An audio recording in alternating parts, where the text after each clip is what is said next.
is a Your Black World TV exclusive. Welcome to On the Real. I'm your host, Tiara Williams. Here on The Real, we talk about real issues affecting our African American community and try to find real solutions through conversation. So let's get this conversation started. Meet my real talkers. Hey guys, Giovanna Brush from Minneapolis, Minnesota. Quentin Miles, Washington, D.C. Channing Bias, Los Angeles, California. And of course, here on The Real, we talk about the good, the bad, and the ratchet. The ratchet of the African American community. So let's start with that, with our real ratchet rundown. Just recently, there was a white coach and teacher who called Michelle Obama a fat gorilla to a group of students. He blames Michelle Obama for the reasons why lunches in the public schools are unsatisfactory. And your thoughts on this? It's kind of ratchet. I think she's saying we should go back to the good old cheese pizza that used to stick to the top of the plastic and it would smell like rubber. Do you guys remember that? Yeah. That was some people's fantasies. They loved it. I remember I was sad because my parents made just a little too much money for us to get that food. I wanted didn't get the No, I food didn't get it, so I thought, it was something to miss out on. No. Sorry, your privilege. No, but it's crazy. Yeah. I mean, obviously Michelle Obama's doing a MOVE initiative for, to stop childhood obesity. Mm-hmm. So to call her like a fat gorilla, it just sounds like kitty name calling. Right. Like, you're fat and you're ugly, na boo boo. Right. Yeah, I want to make you mad. He had the kids also like mocking and, kind of teaching them. Yeah, and they're elementary elementary students. They're young kids, so they're going along with like, ha, she's black, she's fat, she's a gorilla. Right, they're doing what kids do. You know right. what I mean? They make fun and. But that's kind of. But he should know better because he's a psychologist, correct? Well, not just that. He should know better. He should know better because he's the adult in the situation. Yeah. I mean, you can't. And he's a professional. Exactly.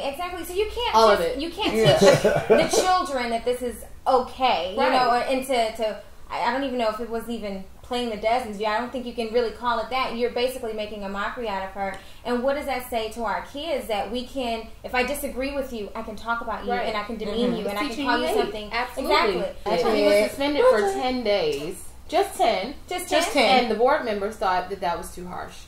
So he should have gotten 5. So he should have gotten none. Should have gotten none. And he should have got the cheese pizzas back. No salad. So I'm going to move on to a man who claims that if Obama puts restrictions on gun laws, that he's going to start killing people. Well, let's kill himself first. Right. Let's get that out the way.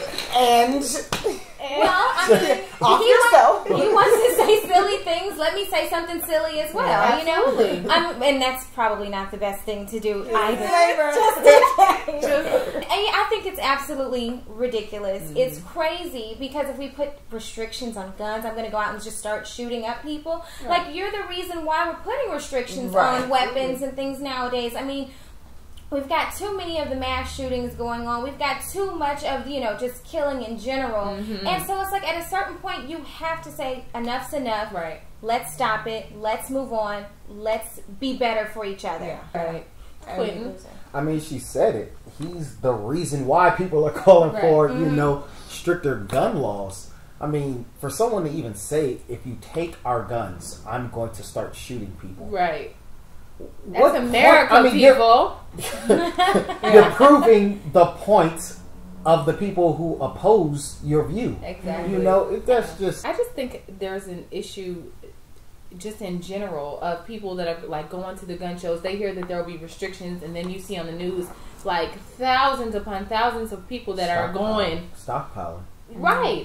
For what? Like, what are you shopping for? What are you doing? And it's like, who are you to think that you can say whatever you want and then all of a sudden get what you want? And then everyone would do that. So with the theme of Obama, let's keep that conversation going. In our community, I get a lot of talk about what Obama isn't doing for our community. Like, Cornel West has his issue with Obama. All these different people have their issues with Obama about what he isn't doing. Mm-hmm. What is Obama supposed to be doing for the black community? Nothing. I mean, he's helped gays. He's helped all Obama is supposed to be doing what he needs to do for America. The black community is not all of America. And so that's the problem. We always want to segment it because he's the black president, the first. No, this man is the president of the United States of America. He is not the president of African Americans or black folks or Negroes, whatever the hell you want to call yourself. That's not who he is. This man is the leader of the free world. He is doing the best job that he can do, and that's exactly why I voted for him. So we have to remember that. You know, he's not here just to give me a handout. But there's an issue of poverty in our communities. Now, I mean, personally, I feel like we could just there's nothing that Obama can do for us, like as himself, but as a community, there's power in numbers. Like, of course, we can help each other. We can, if you see somebody struggling in your neighborhood, help them out. Like, what's no one wants to focus on that. We want to take this man who is in charge of the free world. I mean, how large of a job is that? That's huge. You know what I mean? That's colossal. And for us to not look at ourselves and see what we can do within the community, we can't look to someone else because it starts with us right there, because it is our community. Were we asking George Bush to help our community? Were we demanding things from George Bush? No. Q? I mean, I'm sure we were. We weren't demanding things from George Bush on the basis of, yo, my brother, I'll let your boy. We weren't demanding it from him like that, but, there were things that we wanted during the Bush administration. I will say this to piggyback on what Shannon was saying. It is up to the community that wants change to put the pressure on their officials. You're seeing the leaps and bounds in gay rights that you're seeing because gays and lesbians, the whole LGBT, they put in that fire. Absolutely. And when you looked at just, if you go to the bailout, I mean, you had the whole financial community putting the fire to the administration like, yo, look, if we go down, everybody's going down. Right. So that's what they recovered the bailout. We need help. And when you really see the change in different communities, it's really spurred by that individual community.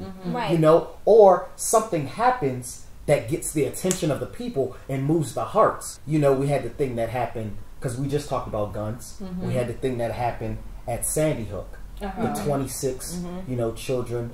Not the 26 children. It was like 21. 20 children, 6 adults. Passed. Very sad. But you can go to any major city in America. And you're going to see that in a weekend. In the ER. From gun violence. Now, even though we're talking about guns and gun restrictions, the conversation still hasn't made its way to the cities and urban America. In terms of what these guns are really doing to our community. We got to be as critical on that man as we would be on any other man. Absolutely. And I don't feel like, we should give Obama a pass, because he's the first black president or whatever. No, he is still my president of my country. Regardless as to whether or not he had the same color skin as me and whatever. I still probably would have voted for him because I believed in his ideals and his policies. And we need to respect that. Absolutely. You do respect that. And my thing is, you can't just say, oh, well, he's not helping me. He's not doing anything for me. He needs to do more for me if he's going to do more for him. No. So let's just say he comes in and gives reparations. Now, I was a person that left New Orleans after Katrina, and I had a FEMA check like everybody else. Shout out to New Orleans. And what I noticed is that a lot of black people were in the malls. You know what I mean? If Obama was to give us money, all we're going to do is spend it. All we're going to do is put it back. And I'm just saying from what I've seen. And this is just a small community of people or a city of people that I saw what they did with their money. It's like there's no real change. There's nothing that's going to... Well, do you believe in reparations? No, I think it's just, it would be like putting a Band-Aid on top of an issue. Like, if he was to give us money. He doesn't need to give me money, okay? Because I wasn't whipped, lashed, made to pick cotton. I was not deprived of my humanity nor my rights. He does not need to give anything to this generation, because that chance has come and gone, and it is totally unfortunate that those people who endured slavery, our ancestors who endured that they did not get those reparations when they were supposed to. However, if we're looking for reparations, here's our reparations right now. It comes in the form of an education. Absolutely. It comes in the form of a job. It comes in the form of having your own dignity and your own self-worth and your own determination. Those are our reparations. This man owes us none of that. He is our reparation. He is our reparation. You're right, but he does not need to give us a check. No, that check doesn't mean anything. Right. That check will go in my wallet, and like you said, I'll go ahead and buy myself some new shoes, or I'll pay my Sally Mae loan. You know what I'm saying? Yeah. But that is what we need to do. Exactly. And it's not about, oh, he needs to give me a handout.